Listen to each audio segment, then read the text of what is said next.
자, 이번 시간은 독후감상글 쓰기입니다. 독후감상글은요, 여러분들이 책을 읽고 나서 생각이 좀 변했거나 마음이 움직였을 때 그것을 쓰는 것을 독후감상글이라고 해요. 여러분이 독후감 쓸 때 가장 실수하는 것 중에 한 가지가 뭐냐면 이야기를 줄줄줄 쓴 다음에 마지막에 한 줄 정도 재미있었다, 재미없었다 이렇게 덧붙이는 글이에요. 그거는 내용을 쓰느라고 너무 지쳐버리기 때문에 여러분의 생각이나 마음을 자세히 쓸 수도 없을 뿐더러 독후감이라는 글과 어울리지 않죠. 자, 그래서 어떻게 써야 되는지 선생님이 세 가지 방법을 알려줄게요. 자, 첫 번째. 여러분 혹시 햇님 달님 이야기 알고 있죠? 햇님 달님 이야기는 전래 동화인데 이런 전래 동화는 독후감을 쓰기에 정말 적합한 글이에요. 다양하게 우리가 해석을 해볼 수가 있고 예전에 쓰여진 이야기이기 때문에 지금에 비추어서 다르게 생각해 볼 수도 있거든요. 자, 첫 번째. 인물의 행동을 비판하는 글을 써볼 수 있어요. 비판이 뭐냐면 그 사람의 행동이 어떤 면에서 잘못됐는지 이유를 들어서 이야기하는 것을 비판이라고 합니다. 그냥 무조건 잘못됐다라고 말하는 것과는 조금 달라요. 자, 우리 책 속에는 여러 인물들이 나오잖아요.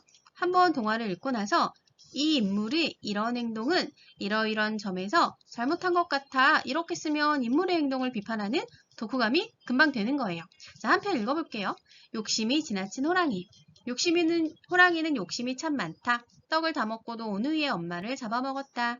또 오누이까지 잡아먹으려고 하다가 벌을 받았다. 호랑이처럼 욕심이 지나치면 결국 자기 자신에게도 나쁜 일이 된다. 적당히 했으면 늘 떡을 얻어 먹으며 잘 살았을 텐데 말이다. 자, 이렇게 쓰면 호랑이가 어떤 행동을 했는지, 그 행동은 왜 잘못되었는지, 어떻게 했으면 좋았을지, 요거 세 가지만 써도 훌륭한 독후감이 됩니다. 여러분들이 가끔 누구누구는 나쁘다 이렇게만 쓰고 넘어가는 경우가 있는데 이유를 붙이고 앞에 행동도 쓰고 그 인물이 어떻게 했으면 좋겠는지까지 쓰면 훨씬 풍성한 독후감이 될 수가 있어요. 두 번째 방법은 책을 읽고 여러분의 경험을 떠올려서 여러분의 이야기를 써보는 거예요. 자, 우리 동화책을 읽으면 평소에 내가 겪었던 일들이 막 생각이 나게 되어 있어요. 왜냐하면 동화가 우리가 살아가는 이야기들을 담은 거거든요. 자, 해님 달님 읽고 이렇게 써볼 수 있겠죠. 밤늦게 혼자 집에 있었던 날. 나도 엄마 아빠가 외출했다가 밤늦게 오셔서 오늘처럼 혼자 있었던 날이 있었다. 차가 막혀서 늦으신다고 누가 와도 문을 열지 말라고 하셨다. 낯선 사람이 오지는 않았지만 정말 무서웠다. 오누이 같은 일을 겪지 않도록 늘 조심해야겠다. 자, 오누이가 집에 혼자 있다가 호랑이에게 잡아먹힌 이야기를 읽으니까 이 친구가 혼자 있었던 날 밤 이야기가 생각이 난 거예요. 그러면 일기를 쓰듯이 자기의 경험을 쓰고 책을 읽은 다음에 그래서 어떤 생각을 했는지 쓰면 역시 좋은 독후감이 됩니다.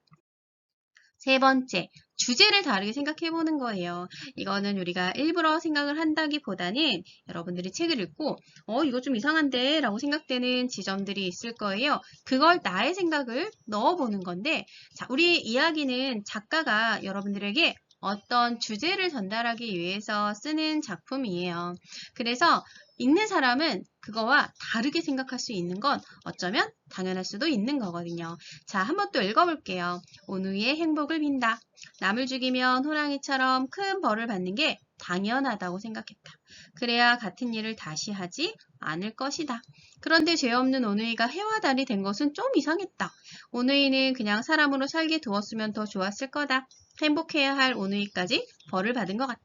자, 해님 달님을 읽고 이렇게 그냥 재미있었다가 아니라 왜 오누이가 햇님 달님이 되게 표현을 했을까? 그것이 잘된 거라고 작가님은 표현을 했겠지만 이 글을 읽은 친구는 그렇게 생각하지 않은 거예요. 그러면 여러분도 이렇게 여러분이 생각하는 방향 그리고 왜 주제와 여러분의 생각이 같지 않은지를 쓰면 아주 좋은 독후감이 될 수 있는 거예요. 자, 술술 글쓰기 마법책 3권에 재미있는 이야기 3편이 들어있어요.